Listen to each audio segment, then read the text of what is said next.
अस्सलाम वालेकुम, कैसे हैं आप लोग? सारे ठीक हैं, फिट फाट हैं? उम्मीद करता हूँ सेहत मिजाज और ईमान की बेहतरीन हालतों में होंगे। अल्लाह ताला आपको सेहत मिजाज और ईमान की बेहतरीन हालतों में रखें। अच्छा, वीडियो बनाई है और वीडियो इसलिए बनाई है क्योंकि बहुत सारे लोग सवाल करते हैं, मैं जब फ्रेंचाइज पे बैठा होता हूँ तब भी, या फिर फेसबुक के ऊपर भी सवाल कर जाते हैं, या फिर अगर कभी दोस्त की गैदरिंग शैदरिंग में बैठे हूँ तब भी लोग सवाल कर जाते हैं। और सवाल ये है कि पासपोर्ट कैसे बनवाएं। और अक्सर औक़ात लोग ये भी सवाल कर देते हैं और ये बात करते हैं, यार कोई सोर्स है या कोई चीज़ है या क्या करें, किस तरीके से पासपोर्ट बनाएं। क्योंकि एक तो मुल्क के हालात बड़े ख़राब हो रहे हैं और हर बंदा बाहर जाना चाह रहा है और सबको ये भी टेंशन है कि यार पासपोर्ट बनने में बड़ी प्रॉब्लम होती है। तो एक आसान सा तरीका लेकर आया हूँ आप लोग के लिए कि जिस तरीके से आप लोगों ने पासपोर्ट बनवा देना है। और ये मैनुअली तरीका ही, ऑनलाइन तरीका नहीं है, ठीक है। क्योंकि ऑनलाइन तरीके में आजकल पेमेंट वगैरह फंस रही है लोगों की, जो कि आपको रिफंड भी नहीं होती है। खैर, तो पूरी वीडियो देखिएगा। इस पूरी वीडियो देखने के बाद आप इंशाल्लाह इस काबिल हो जाएंगे किस तरीके से पासपोर्ट के लिए अप्लाई करें, और जब पासपोर्ट को रिसीव करने जाएँ तो क्या तरीक़ेकार होगा। बहुत आसान वे में कोशिश करूँगा 2 से 3 मिनट में बता दूँ। अच्छा, सबसे पहले तो आपने पासपोर्ट बनाने के लिए आपको कुछ भी डॉक्यूमेंटेशन जो है वो क्या दरकार है। आपको सिर्फ़ और सिर्फ, जैसे आप कह लें कि आपको सिर्फ़ और सिर्फ आपका ओरिजिनल कंप्यूटराइज़्ड शनाख्ती कार्ड दरकार होगा, और कोशिश करें कि स्मार्ट कार्ड हो। अगर स्मार्ट कार्ड नहीं भी है तब भी कोई इशू नहीं होने वाला, ठीक है। एक तो ये बात हो गई। स्मार्ट कार्ड आपको चाहिए होगा अपना, और वालिद साहब का स्मार्ट कार्ड आपको लेके जाना पड़ेगा। ये 2 चीज़ें आपको लेके जानी पड़ेंगी, ठीक है। अच्छा देखो, अब मैं तुम लोग को बताता हूँ कहाँ से बनवाना चाहिए तुम लोग को पासपोर्ट अपना। तो पासपोर्ट तुम्हें बनाना चाहिए तुम्हारे घर के नियर जो भी पासपोर्ट ऑफिस हो। अच्छा, मेरी जानकारी के मुताबिक एक पासपोर्ट ऑफिस मलीर में है, और वो मलीर में निहाल हॉस्पिटल जो है उसके आसपास है, मतलब करीब है उसके, ठीक है। उसके साथ साथ एक पासपोर्ट ऑफिस जो है बड़ा फेमस है, और वो जहाँ से पासपोर्ट मिलता है आपको, और वो है आपका जैसे कह लें कि अवामी मरकज़ पे, ठीक है। और एक पासपोर्ट जो है वो आपका बनता है सदर में, जो कि बहुत ज़्यादा मेन ब्रांच है वो, ठीक है। उसके अलावा एक पासपोर्ट जो है वो एग्जीक्यूटिव होता है मेरे ख्याल से तारिक रोड, या फिर इनफैक्ट जिसे आप कह लें कि शारा फैसल वगैरह पे लोग कहते हैं कि है, तो यहाँ पर भी पासपोर्ट्स बन रहे। अच्छा, सबसे पहले तो आपने क्या करना है। अच्छा, मैं आप लोगों को बता दूं कि क्या आपको पासपोर्ट जब आप बनवाने जाएंगे तो क्या आपको एजेंट के पास जाना चाहिए या नहीं जाना चाहिए? नहीं जाना चाहिए, ठीक है। रीज़न उसका ये है कि एजेंट, आप जैसे ही किसी भी पासपोर्ट ऑफिस जाते हैं, मिसाल के तौर पर आप मलीर जाते हैं, या हम अवामी मरकज़ की बात कर लेते हैं, बड़ा कॉमन है, या हम सदर वाले पासपोर्ट की बात कर लेते हैं जहाँ पर दुनिया आती है, ठीक है। डिस्ट्रिक्ट के हिसाब से पासपोर्ट्स बनते हैं, ठीक है। तो कहने की बात यह है कि आप चले गए सबसे पहले, और आपने क्या किया, आपने सिंपल सी बात यह है कि आप जैसे ही जाके गाड़ी पार्क करने लगोगे ना पासपोर्ट ऑफिस के पास, तो एजेंट्स आ जाएंगे वहाँ पे, आपसे बोलेंगे, आप क्योंकि लंबी लाइन देखोगे, आप पहले से डर चुके होते हो, तो आप नॉर्मली से क्या बोलोगे, आप बोलोगे यार ठीक है मैं एजेंट के पास चला जाता हूँ, और एजेंट बल्कि खुद ही आ जाएंगे आपके पास और बोलेंगे जी क्या करवाना है, क्या काम है, फलाना है, ये करना है, वो करना है, हम जल्दी करवा देंगे, आपकी फोटो जल्दी खिंचवा देंगे, फिंगरप्रिंट जल्दी करवा देंगे, ठीक है। इस तरह की पर्ची आपको जल्दी दिलवा देंगे। फजूल बात है, पैसे ज़ाया होंगे, 2-2.5 हज़ार रुपये आपसे मांगेंगे। ऐसा बिल्कुल नहीं करना, अपने पैसे बचाने हैं आप लोगों ने, ठीक है। अच्छा, क्या करना है, सबसे पहले खुद से चले जाओ। सबसे पहले तुम लोग ने क्या करना है कि आपने सबसे पहले जो है वो नेशनल बैंक चले जाना है। अगर आप हवाई मरकज़ जा रहे हो तो 2nd फ्लोर के ऊपर है, या किसी भी पासपोर्ट ऑफिस जाओगे ना तो वहीं पे ही आसपास नेशनल बैंक होता है, ठीक है।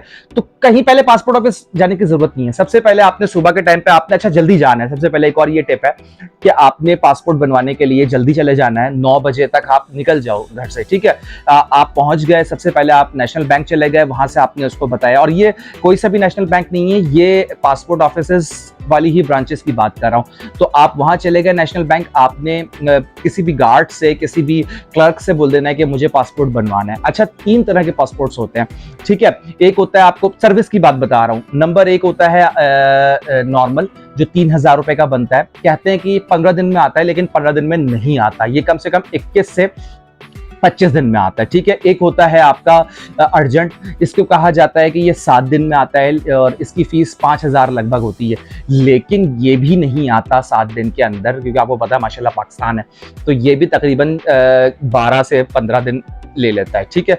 और एक आता है फास्ट ट्रैक, ठीक है, इसको कहा जाता है कि ये 4 दिन में आ जाता है, और इसकी फीस मुझे नहीं मालूम है, ठीक है। तो ये इनफैक्ट जल्दी नहीं आता, ये भी हफ्ता और 7-8 दिन ले लेता है, ठीक है। तो ये अब आप समझ लेना। तो आप, और दूसरे पासपोर्ट में पेजेस का भी हिसाब होता है, अगर आप साल का भी हिसाब होता है। अगर आपको 10 साल का पासपोर्ट चाहिए नॉर्मल में, तो फिर आपकी फीस 3,000 रुपये नहीं होगी, बल्कि आपकी फीस 4,500 या 5,000 रुपये होगी, लगभग इतनी ही होगी। अच्छा, तो ये समझ में आ गई फीसेस का। तो आपने डिसाइड कर लेना है कि आपको किस टाइम पीरियड में चाहिए है। नॉर्मल चाहिए तो आप जाके 3,000 रुपये वाला 3,000 रुपये पे करोगे।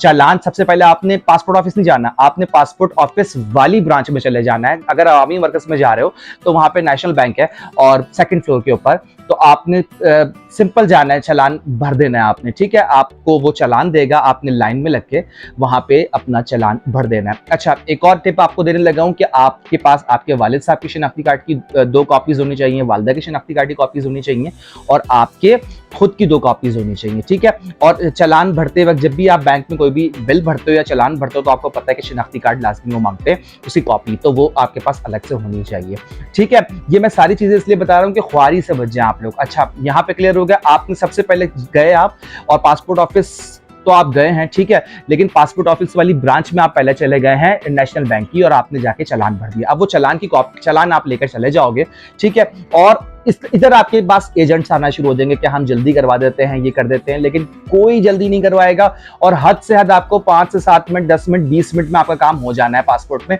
चालान भरवाने के बाद एजेंट्स आना शुरू हो जाएंगे आपके पास, और एजेंट्स कहेंगे कि जी हम आपका काम जल्दी करवा देंगे। और उनका काम सिर्फ और सिर्फ ये होता है कि आपकी फोटो खिंचवा दें और आपको थंब इंप्रेशन लगवा लें, और इस चीज में 20 मिनट लगते हैं। तो आपने, मैं फिर बता रहा हूँ, एजेंट्स के चक्कर में नहीं पड़ना, आपने खुद से करवाना है ये काम, ठीक है। और जल्दी हो जाएगा, 20, 22, 25 मिनट में ये हो जाता है काम, ठीक है। तो सबसे पहले आपने चालान भरवाया, चालान भरवाने के बाद आप पासपोर्ट ऑफिस चले गए, मतलब पासपोर्ट ऑफिस में जहां पे पासपोर्ट्स बनते हैं वहां आप वो चालान लेके चले गए। क्योंकि होता यह है कि पहले लोग पासपोर्ट ऑफिस चले जाते हैं, वो फिर चालान देते हैं, फिर लोग चालान लेके फिर भरने जाते हैं, ठीक है। तो मैं आपको बड़ा आसान तरीका बता रहा हूँ कि सबसे पहले आपने बैंक पहुंच जाना है, बैंक में बोलना है जी मैंने पासपोर्ट बनवाना है, मुझे चालान दे दीजिए, तो वहां पे खुद ही आपको दे देंगे, आपका टाइम बचेगा इस तरीके से, ठीक है। तो आपने चालान भरवा के आप नीचे पासपोर्ट ऑफिस आ गए, फिर उसके बाद आपसे वो आपकी फोटो खींचेगा, ठीक है। फोटो खींचने के बाद एक आपको रसीद दे देगा, और रसीद के बाद वो आपको बोलेगा थोड़ा सा बैठ जाओ, और ये कोई 15-20 मिनट का होता है। 15-20 मिनट के बाद फिर आपका थंब इंप्रेशन लग जाएगा। थंब इंप्रेशन के बाद फिर आखिरी प्रोसेस ये होता है, तकरीबन 20-25 मिनट वहां पे भी वेट होते हैं, और आखिरी प्रोसेस फिर ये होता है आपका कि वो आपका डेटा आपसे पूछता है, कंफर्म करता है, और फिर उसके बाद आपका डेटा जो है वो फीड करने के बाद आप आ जाते हो। 3 प्रोसेस होते हैं। अगर चालान भरवाने की बात करें तो 4 प्रोसेस होते हैं। सबसे पहले आपने चालान भरवाया, नंबर 1, फिर आपने वहीं पे ही, फिर मतलब जब नीचे आप आ जाओगे ऑफिस के अंदर, तो फिर आपने इनफैक्ट अपना जैसे कह लो कि तस्वीर खिंचवाओगे, तस्वीर खिंचवाने के बाद आप अपना इनफैक्ट फिंगरप्रिंट दोगे, फिंगरप्रिंट देने के बाद जो है फिर आपका डेटा स्टोरेज होता है। तकरीबन मेरे हिसाब से 1.5 से 2 घंटे में हो जाता है ये काम, ठीक है। तो मैं फिर वही बात कर रहा हूँ कि किसी एजेंट को पैसे मत देना, ठीक है, एक बात। दूसरी बात जो मैं आपसे कहने लगा हूँ कि अब बारी आती है, प्रोसेस आती है कि पासपोर्ट मिलेगा कैसे, ठीक है। तो पासपोर्ट मिलेगा इस तरीके से कि जब आपकी तारीख गुजर जाएगी, मैंने आपको बताया ना कि आपको मिसाल के तौर पे अगर एक 5 तारीख दी हुई है कि मेरा 5 तारीख को आपका ये पासपोर्ट आना है, तो आप उस 5 तारीख को बिल्कुल मत जाना, ठीक है, क्योंकि आपको एक लंबी लाइन में खड़ा होना पड़ेगा कलेक्ट करने के लिए, और उसके बाद फिर वो आपको मना कर देगा कि जी पासपोर्ट अभी नहीं आया। तो कम से कम 10, 12, 15 दिन बाद जाएं, ठीक है जी। नॉर्मल वाले खास तौर पे सुन लेंगे, ठीक है। तो 10-15 दिन बाद जाओगे तो फिर आपको ना, और कलेक्ट आमतौर पे सदर ब्रांच से होता है जो पासपोर्ट की है, ठीक है। अच्छा, सदर ब्रांच में जब जाओगे सबसे लास्ट में आना शुरू हो जाएगा, आपके डिस्ट्रिक्ट्स आना शुरू हो जाएंगे। अगर आप डिस्ट्रिक्ट ईस्ट से हो तो आपका कोड आई थिंक 1032 होता है, अगर आप डिस्ट्रिक्ट वेस्ट से हो तो आपका कोड 1030 आता है, पासपोर्ट के ऊपर ही पर्ची पे लिखा होता है। तो आप गलत लाइन में नहीं खड़े हो जाना पासपोर्ट कलेक्ट करने के लिए, पता चला आप वहां खड़े हो जाओगे और फिर बाद में आपको बोलेंगे कि भैया हमें जो है वो यहाँ पे तो मिल ही नहीं रहा, बराबर में चले जाओ। तो आपने देख के जाना है कि जी आपके डिस्ट्रिक्ट का पासपोर्ट कहाँ से कलेक्ट होता है। तो वहां पे उन्होंने मुख्तलिफ बूथ्स बनाए में, और अगर लेडीज को साथ ले जाओगे, किसी लड़की को साथ ले जाओगे, अपने घर की किसी भी खातून को साथ लेकर जाओगे तो जल्दी मिल जाएगा, क्योंकि मर्दों की जो लाइन होती है उसमें ज्यादा रश होता है, लेडीज की लाइन में रश नहीं होता। कलेक्ट करने की बात कर रहा हूँ खास तौर पे, ठीक है। तो अपने डिस्ट्रिक्ट वाइज जाओगे, किसी का डिस्ट्रिक्ट ईस्ट है तो डिस्ट्रिक्ट ईस्ट वाले पोल पे बूथ पे जाके आपको कलेक्ट होगा। उसके साथ साथ किसी का वेस्ट है तो वेस्ट पे, किसी का डिस्ट्रिक्ट केमाड़ी है तो डिस्ट्रिक्ट केमाड़ी पे, और किसी का अगर सेंट्रल है या कहीं भी डिस्ट्रिक्ट है तो वहीं से ही, अब किसी का डिस्ट्रिक्ट अगर मलीर है तो मलीर से ही उसका डिस्ट्रिक्ट से, मतलब कि उसी सदर ऑफिस के जो बूथ बना हुआ है डिस्ट्रिक्ट का उधर से कलेक्ट होगा। ठीक है, ये कुछ बातें हो गई हैं। और लास्ट में कुछ लोग सवाल करते हैं, जैसे मैं टीच कर रहा था और बच्चों ने एक सवाल कर दिया, क्या हम बाहर जाएं, जाना चाहिए नहीं जाना चाहिए। तो मैं देख भी रहा था, वीडियोस भी देख रहा था, और मैं ये बताना चाहूँगा कि भाई ठीक है। और बड़ा अच्छा मुझे लगा, मैं एक वीडियो भी देख रहा था, मैं आपको ये बताना चाह रहा हूँ यूट्यूब की। और यूट्यूब में वो यूट्यूबर कहते हैं, काफ़ी फेमस यूट्यूबर हैं, वो कहते हैं कि भाई देखो मुल्क के हालात हमने थोड़ी ना बिगाड़े हैं, ठीक है, तो जब ठीक होंगे हम वापसी आ जाएंगे, लेकिन अभी तो हमारा हक बनता है ना जी कि हम जाएं, अपनी ज़िंदगी को अच्छा करें। क्योंकि पाकिस्तान में वाकई कुछ अब जब से मतलब ये सर्कमस्टांसेस हुए हैं, तो तब से इनफैक्ट मज़ा नहीं आ रहा है इनफैक्ट। और रोज़ बरोज़ अगर देखा जाए तो नीचे से नीचे होता जा रहे हैं। सो बाहर जाना चाहिए, कम से कम ट्राई करो और देखो कि बाहर की दुनिया क्या है, चीज़ें खुलती हैं, दिमाग खुलता है इनफैक्ट। तो ये सारी चीज़ें।